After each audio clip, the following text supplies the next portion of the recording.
ನಮಸ್ಕಾರ ವೀಕ್ಷಕರೇ, Karnataka power TV ನ್ಯೂಸ್ಗೆ ತಮ್ಮೆಲ್ಲರಿಗೂ ಸ್ವಾಗತ. ವಾರ್ತೆಗಳ ವಿವರ.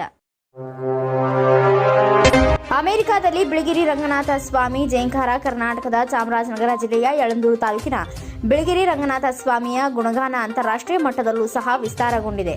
ಕಳೆದ ಕೆಲವು ದಿನಗಳ ಹಿಂದೆ ಅಮೆರಿಕದಲ್ಲಿ ನಡೆದ ಅಕ್ಕ ಸಮ್ಮೇಳನದಲ್ಲಿ ಭಾಗವಹಿಸಿದ್ದ ಚಾಮರಾಜನಗರದ ಜಾನಪದ ಕಲಾವಿದ ಸಿಎಂ ನರಸಿಂಹಮೂರ್ತಿ ಹಾಗೂ ನಿವೃತ್ತ ಆಹಾರ ಇಲಾಖೆಯ ಜಂಟಿ ನಿರ್ದೇಶಕ ಡಾಕ್ಟರ್ ಕಾಮೇಶ್ವರಪ್ಪ ಮಳವಳ್ಳಿ ಮಹಾದೇವ ಸ್ವಾಮಿ ಮತ್ತು ತಂಡದವರು ಕೀಬೋರ್ಡ್ನಲ್ಲಿ ಹೆಸರಾಂತ ಸೋಮರಾಜು, ತಬಲದಲ್ಲಿ ತಬಲಾ ಮಾಂತ್ರಿಕ ರಘುನಾಥ್ ರವರ ನೇತೃತ್ವದ ತಂಡವು ಬಿಳಿಗಿರಿ ರಂಗನಾಥ ಸ್ವಾಮಿ ಜಾನಪದ ಹಾಡುಗಳನ್ನು ಹಾಡಿ ಕುಣಿಯುವ ಮೂಲಕ ವಿದೇಶಿಗರ ಮನಸೂರೆಗೊಂಡರು.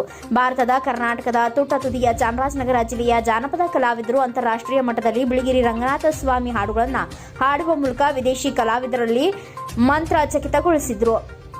ವರದಿಗಾರ ಮಣಿಕಂಠ ನಾಯಕ, Karnataka power TV news, Chamarajanagar.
ಅಕ್ಕಿಯನ್ನ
ನಾರಾಯಣ ತಂದೇನ ನಾರಾಯಣ